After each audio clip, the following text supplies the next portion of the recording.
Olá pessoal, estamos aqui de volta para falarmos um pouquinho mais. Hoje vamos concluir o assunto relacionado à multipropriedade.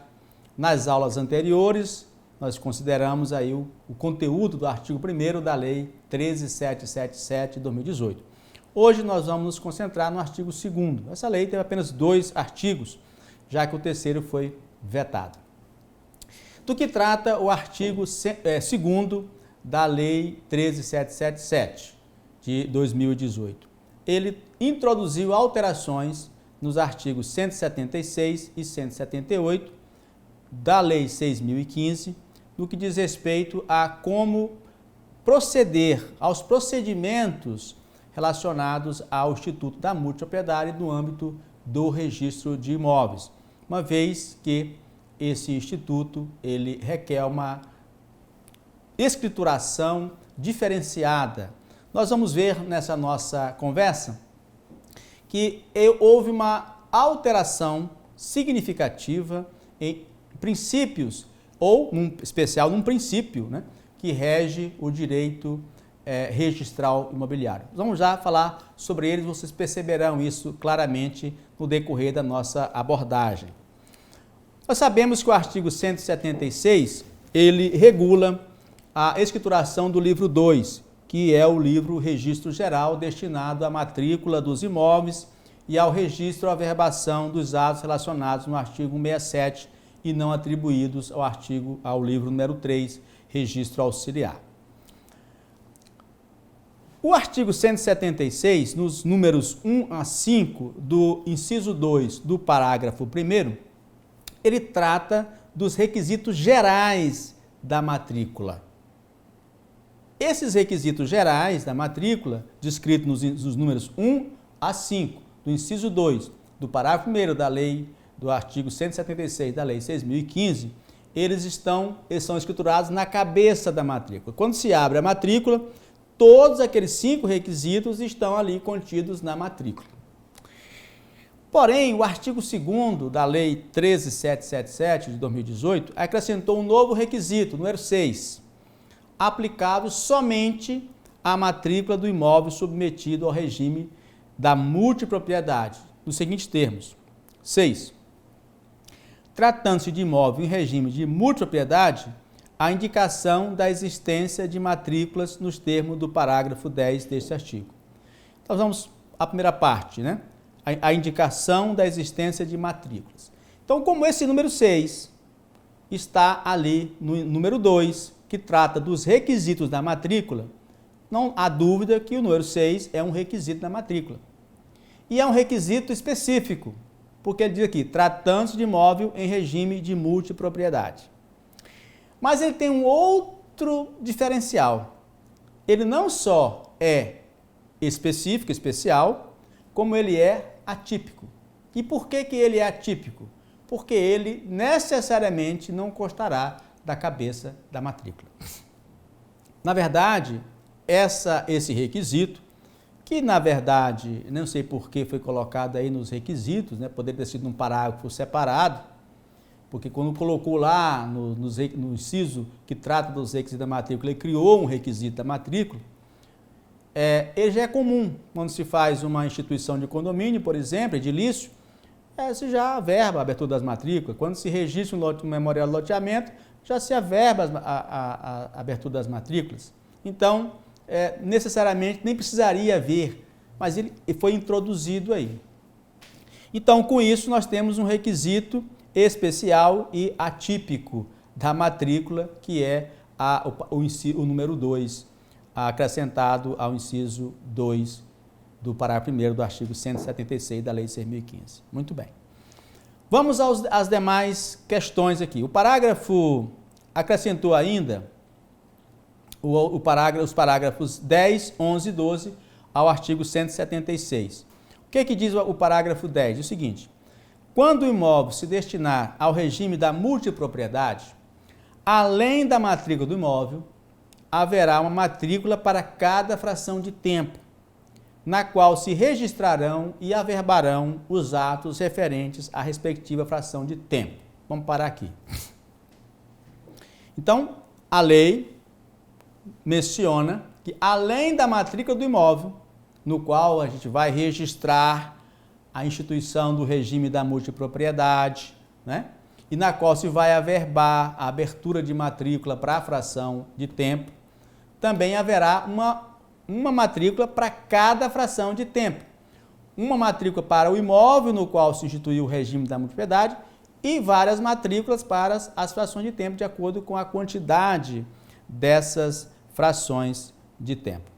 Então, nós percebemos aqui, por essa regulamentação, que esse aspecto, vamos dizer assim, procedimental de escrituração, de abertura de matrículas no registro de imóveis, ele criou uma nova característica ao princípio da unitariedade matricial, que ordinariamente concentra o conjunto, né, o conteúdo jurídico e o conteúdo econômico de um imóvel.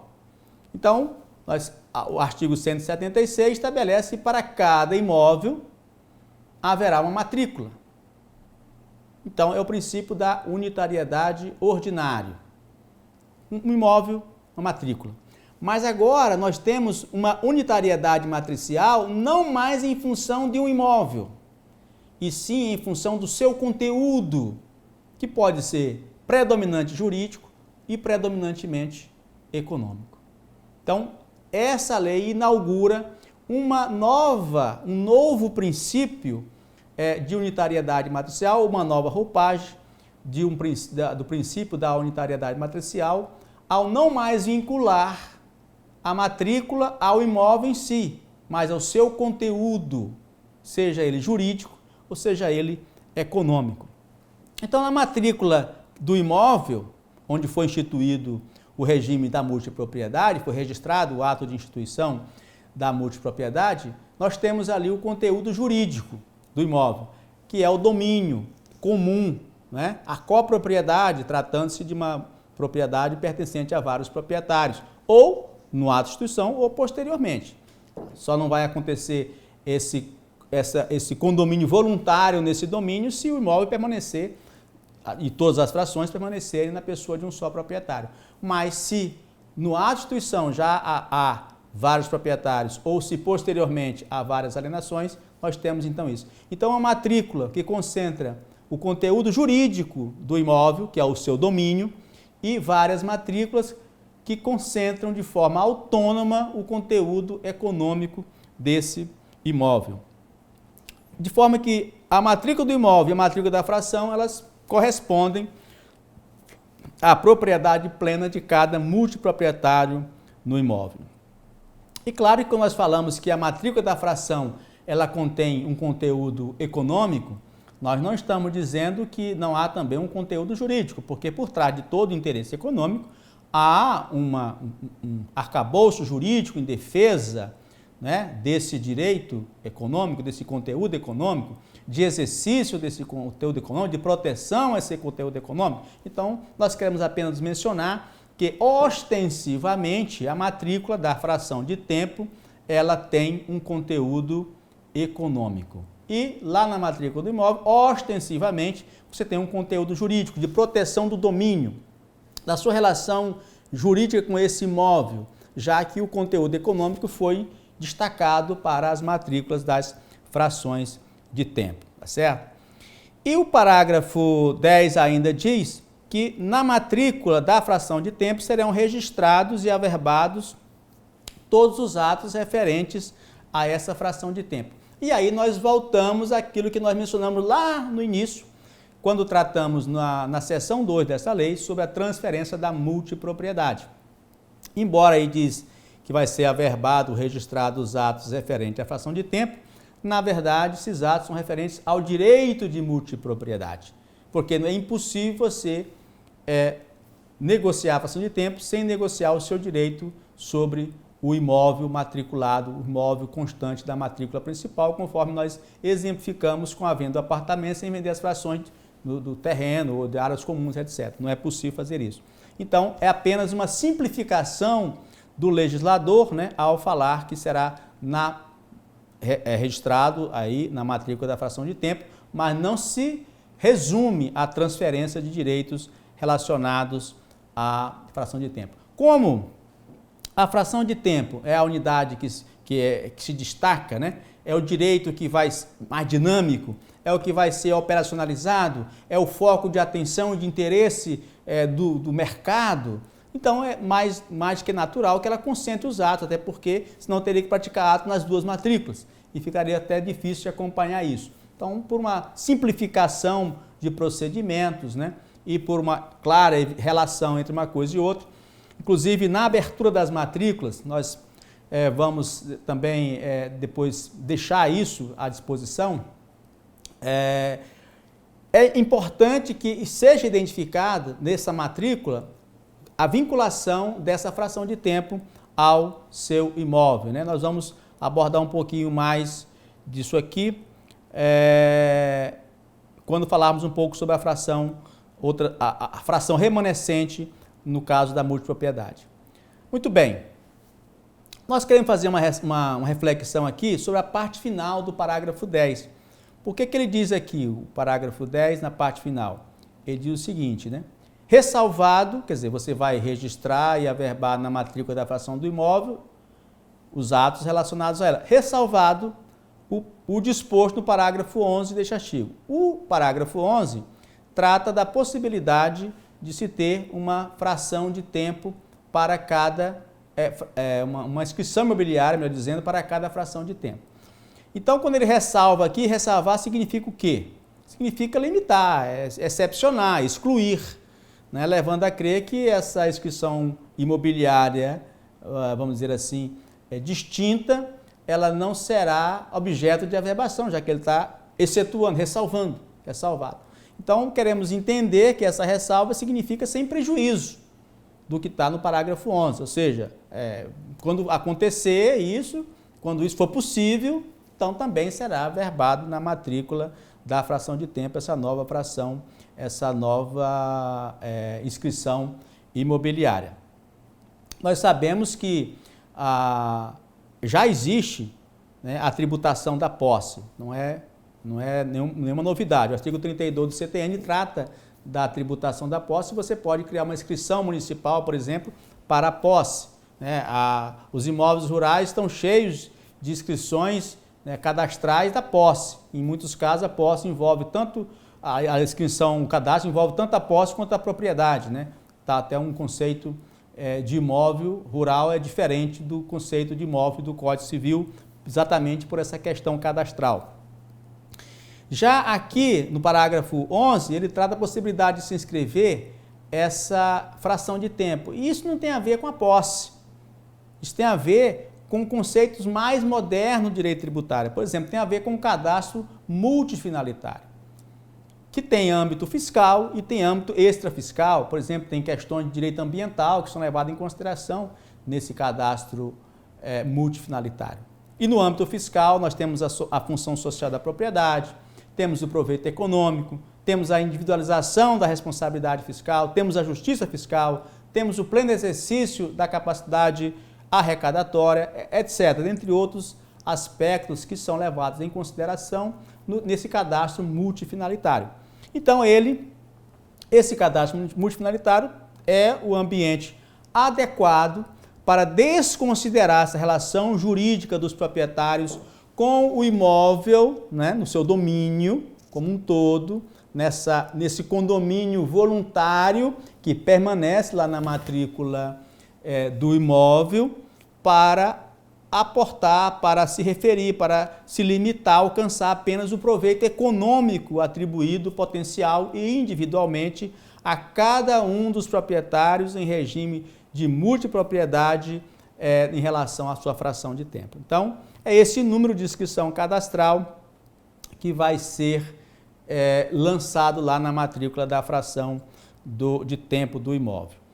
E o parágrafo 12 fala que constará da matrícula da fração de tempo de cada multiproprietário a fração destinada à realização de reparos.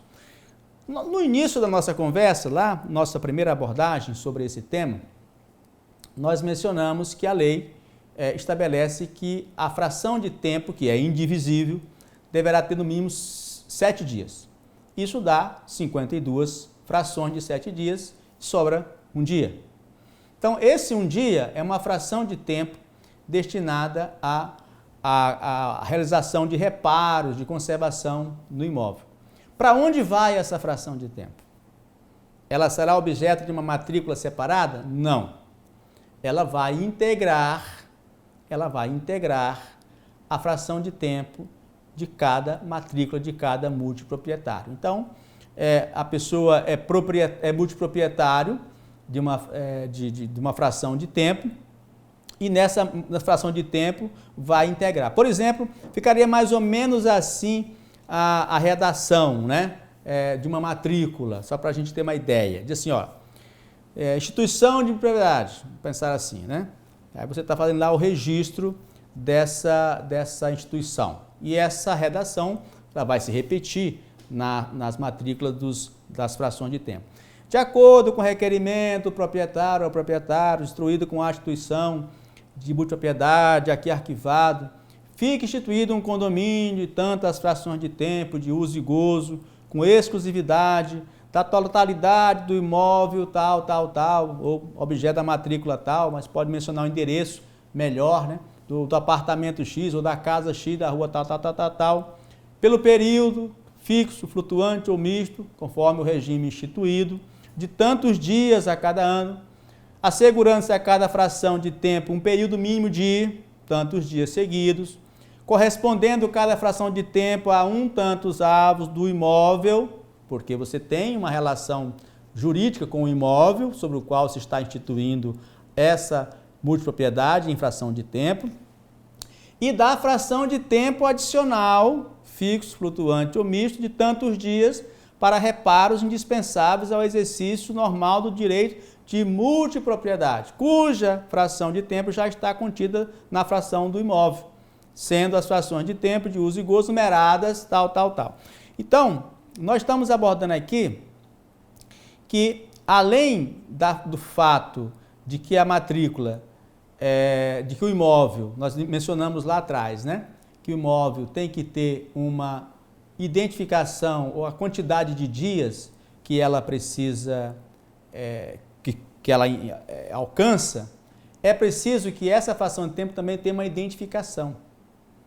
Por quê? Porque tanto a escrituração do livro 2, a matrícula, ela exige, lá no número 3 do inciso 2, do parágrafo 1º do artigo 176 da Lei 6.015, ela exige uma identificação do objeto da matrícula, e nesse caso não será um imóvel, será uma fração de tempo de um imóvel, de uso e gozo de um imóvel, como também a escrituração do livro 4, né, o indicador real, exige a identificação do objeto do registro. Então, o ato de instituição, além de conter a indicação da quantidade de dias, de frações, ele deve ter também a identificação dessa fração. Então, seria mais ou menos o seguinte, dizer fração número 1, né? Nesse exemplo nós estamos dando aqui, vamos pensar aqui, aí fração de tempo de 1 a 10, fração de tempo número 1, correspondente ao período tal, então é preciso que haja uma identificação, não só dizer no ato de instituição o período, a quantidade de dias, o número de frações, mas a identificação dessa fração. Com certeza ela será numérica, a não ser que alguém tenha uma ideia melhor, né, de falar, sei lá, fração verão, fração inverno, fração primavera, sei lá, queira dar um outro nome. Mas, normalmente, isso acontecerá de forma numérica, né? Então, senhores e senhora, com isso nós fechamos a nossa abordagem em relação a ao tema da multipropriedade. Esperamos que tenhamos esclarecido os principais pontos e desejamos a todos um feliz estudo dessa matéria e sucesso na aplicação desse direito, desse novo direito na sua atividade.